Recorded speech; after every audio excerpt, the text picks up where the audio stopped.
Welcome back to Can We Fix It? Today's episode is called You Cannot Have Your Cake and Eat It Too. We are going to be reviewing an episode of Newsmakers, which is a show with Tim White and Ted Nesi.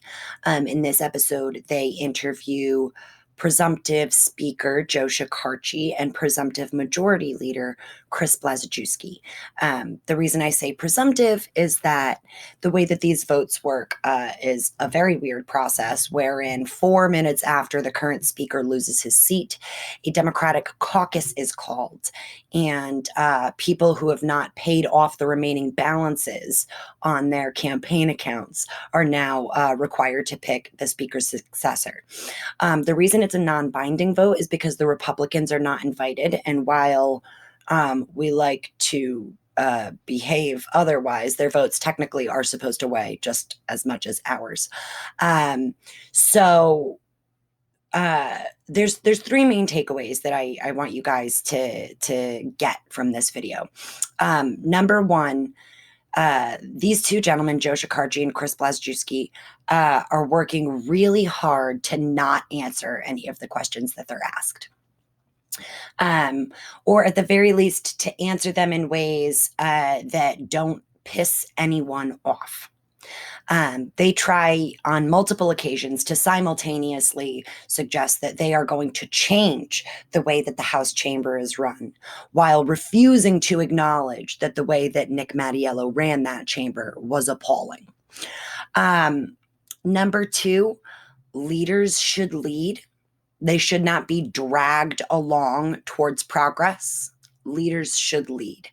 And if and when they don't, they absolutely should not be taking credit for the actions of those who did have the balls to lead. And the third and final thing is that Rhode Island journalism fucking slaps. We have some of the best, most dedicated people on it in this state. Tim White and Ted Nesi included. I'm a little biased because back when I was a waitress, Ted Nesi and his wife, Kim Kalunian, who were dating at the time and not yet married, were regular customers of mine. And as somebody who went from being a waitress to a representative, I always remember the people who treated me kindly and like a human being, even when they didn't have to. And Ted and Kim are absolutely in that zone. Furthermore, I mean, in our first reaction video, we went over the NPR episode with Ian Donis, Scott McKay, and Maureen Moakley, and discussed how amazing they were at taking the former speaker to task. I think that Ted and Tim managed to do it just as well, and with a little more humor involved. So for you to understand why this first question is answered the way it is and responded to the way it is, you have to first understand that representatives care very deeply about their titles. It is one of my first days there, I was walking into the building and this woman, Kristen, who works there, was leaving. And Kristen has known me since I was a baby. And as I was walking in, I was like, "Oh, hey, Kristen." She was like, "Hey, Maura, I'm heading home. I don't feel great today." And I was like, "Oh, well, I hope you feel better." And I go back inside. And not 30 seconds later, my phone buzzes and it's Kristen. And she sends me a text that says, "Rep, I am so sorry for calling you Maura. I'm not feeling well and I wasn't even thinking about it and I didn't mean to be so casual with you." And I was like, "Yeah, you wiped my ass as a child, so you can absolutely call me Maura." Also, I personally don't like Madam Representative because it makes me feel fucking old. But I realized that the reason that she did that was because there are people who would care and who would get her in trouble over that. So let's start off with the first question of this incredible interview that, while it did last about 25 minutes, we learned fucking nothing about what this leadership team was going to look like. What to call you before this show, because it's, is it speaker-elect, right, leader-elect, but we're going to stick with your current titles if you're okay with that. Fine. Yeah. Okay, great. We assume you won't march off in protest at the wrong Not time. at all. Yeah. But technically speaking, he is the leader of the House right now. Is he actually? Absolutely. The caucus met and they elected Chris Blazejewski. But so we have two leaders? No, just him. He's the leader. I'm just a Rep Joe Shekarchi. Well, this is even more uncomfortable than wait. So who? I actually wondered this. Who will sit in the leader seat if you come back before you have become the speaker? Oh, where we sit doesn't matter. The title. Come on now. No, it really doesn't. Not. Okay, so couple things. Joe, if you're going to call Chris the majority leader, you have to call yourself the speaker. I know that you're trying very hard not to piss off former Speaker Mattiello and that you don't want to snub him or whatever way, but you're the fucking Speaker of the House now and you have to grow a pair and understand that as an adult, not everybody is going to like you, and that's okay. That's the real world. Second of all, I think it is absolutely fucking hilarious that Ted and Tim are just yeah, you don't care? Yeah, you don't care about parking spots. The thing that everybody cares about. I remember there was a rep who was there longer than I was. And when I arrived, I got to sit right next to Edie in a 2-person aisle. And she was very upset because she had to cross over people to get to the bathroom. Whereas I had an aisle seat and that wasn't fair. It is absolutely ridiculous. And I will say that there's a part of me that understands because we did work really hard to get there. And I'm not immune from it either. I mean, I didn't give a shit until I was chairwoman of the Providence delegation. And then all of a sudden I was like, oh, I really love it. That does feel really good to here, you call me chairwoman. That shit'll go to your head if you let it.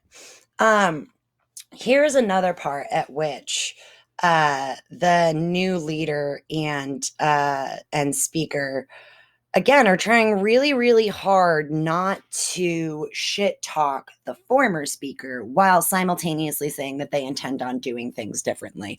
And I just think it is absolutely adorable the way that he answers this. One of the alternative potential teams had been Rep. Amore and Rep. Craven, and they put out a statement endorsing the two of you, and they said that you two had, quote, committed to a substantial restructuring of House rules and culture. But then I heard Rep. Shekarchi tell reporters you guys have made no commitments, and they said committed. So I'd imagine there were some conversations. Can you give any sense of what kinds of changes and how the House is run you guys have at least contemplated that brought Rep. Amore and Rep. Craven, among others, on board?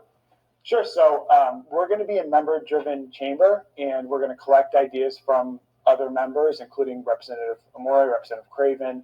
Others have submitted potential rule changes. So we're going to take a look at all of that. I think we heard loud and clear from the caucus that the way things are running it has to change. We have to change the way we're running. What was the biggest complaint you heard as you tried to garner votes? Well, a lot of it was just logistics about how the chamber works, about how the bills go through committee, about the committee process. We heard a lot about that. We also heard about looking into remote voting. So I think that's very interesting because Chris stopped himself from saying the way the House ran was bad and said instead that it needed to be changed, which is the same thing, just so we're clear. Because if it were good, if the way that Nick had been running things were good, it wouldn't need to be changed. I like that he specifically mentions that he's going to work with Craven and Amore. Again, 2 more middle-aged white men.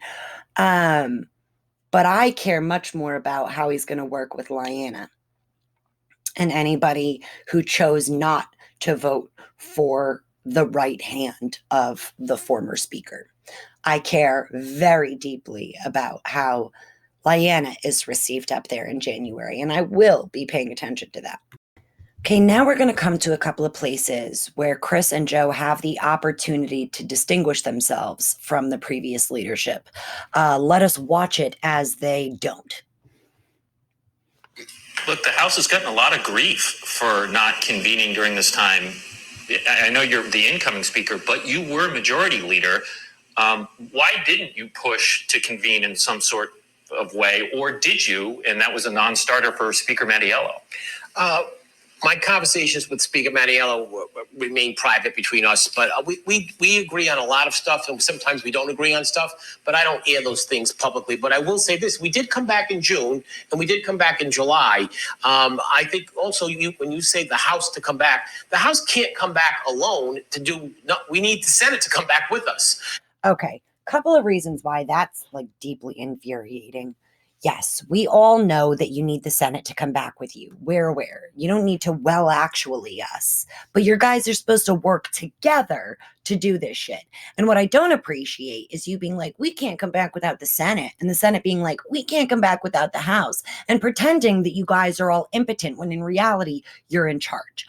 I also really do not appreciate that you think that conversations between you and Speaker Mattiello should have any expectation of privacy. You're both public officials doing the people's business.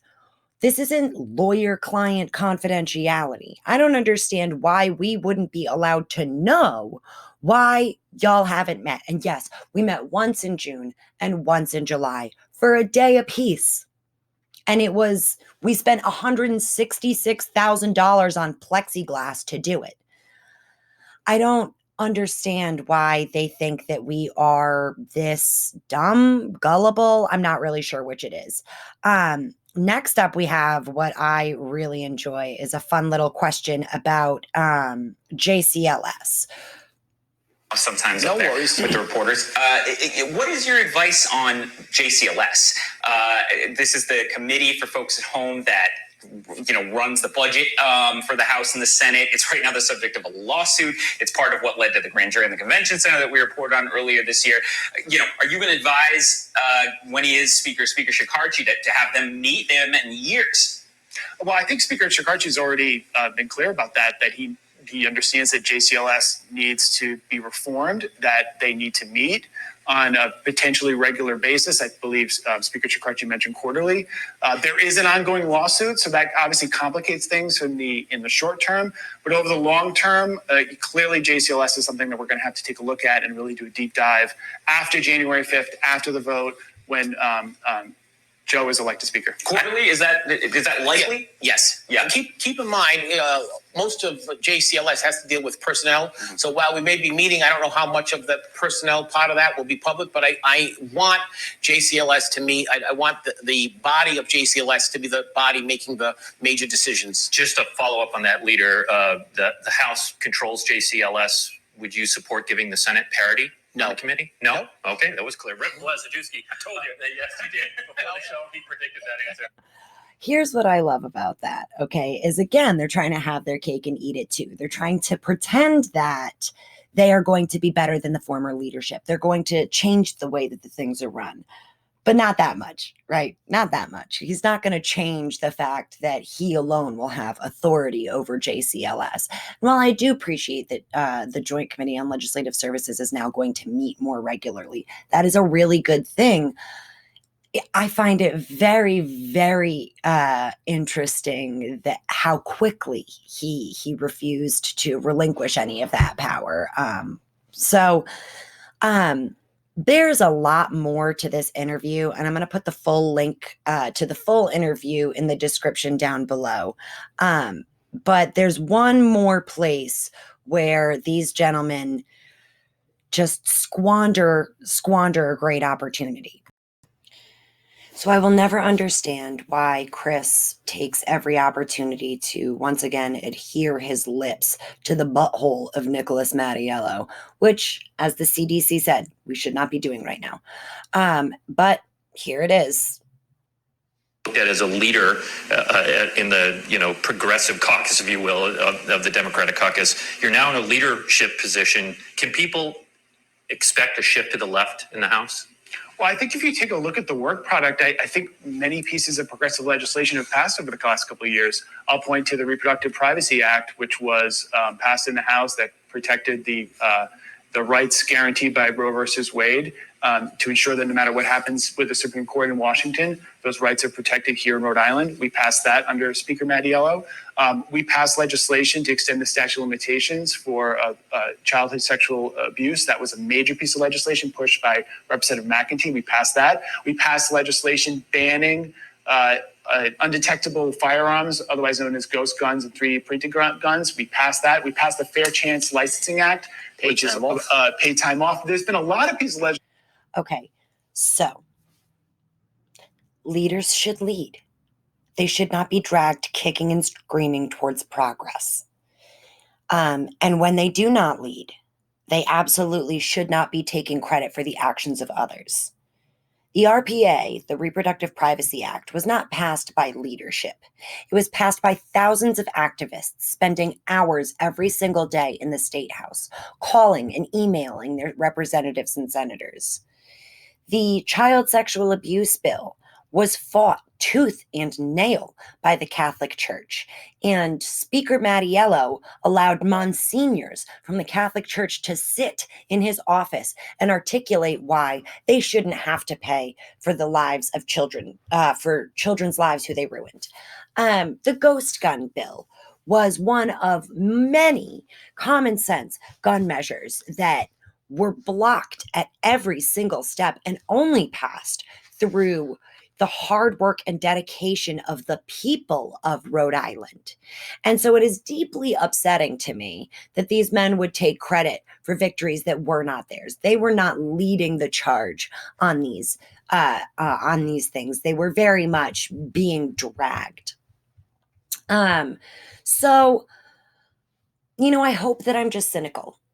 Right. I hope that I'm wrong and that they are going to be different and they're going to reform the way that building works and pass good common sense legislation that's going to help Rhode Islanders in this really intense time of need. I hope. But if this interview is any indication, I do not have a whole lot of optimism that these people are going to live up to their word. Which is why we have to, right? We still don't know if they're going to meet to do this budget. They're studying whether they should, consider remote learning. I don't know about you guys, but did you all get to study before you and your kindergartners were thrown into the virtual learning academy? Did you get to study from March to November and still not come up with an answer? I don't think so. Big ups again to Tim White and Ted Nesi, who held them accountable, as we ought to be doing as well. As I said, we as Rhode Islanders should be very grateful for the incredible journalism that we have in our state, including but not limited to my guys at Uprise RI. If you guys want to help support the podcast, please visit patreon.com/canwefixit. You can find all our previous episodes there. You can participate in polls on what the upcoming episodes should be. I would like for this show to get a little bit more interactive than it is. So please reach out to me if there are things that you want me to cover that I haven't yet. Thank you guys. Stay safe. I know that it sucks that we can't spend Thanksgiving with our loved ones, but do it for Nana. Wash your fucking hands. Go be a good neighbor.